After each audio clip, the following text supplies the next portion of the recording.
Pakken ordrer med mig til Kristen. Kristen har bestilt vores 3 kilos ristede mandler med saltkaramel, som også er vores bestseller på hjemmesiden. Og så har hun også bestilt vores Taste of Fiddle, som indeholder lidt af vores forskellige produkter her. Men lad os pakke hendes kasse sammen. Skal lige huske vores bobbelfolie her, så vores kasse ikke går i stykker under transport.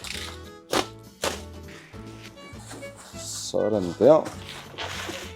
Sådan. Og så indeholder vores Taste of Fiddles 5 poser af vores 70 grams poser og 5 poser af vores 50 grams poser. Først og fremmest vores ristede mandler med saltkaramel, peanut og cashew med smoked paprika, peanut og cashew med chili lime, peanut og cashew med salted onion, og vores ristede mandler med karamel, ristet og saltet cashewnødder, ristede mandler med saltkaramel, hyggemix i 50 gram, natural mandler i 50 gram, nødmix med salt i 50 gram også. Vi er lidt i gavehumør, så Kristen får en lille pakke med. Jeg synes faktisk, det skal være vores nye kornsnacks, som er vores majsnacks med salt.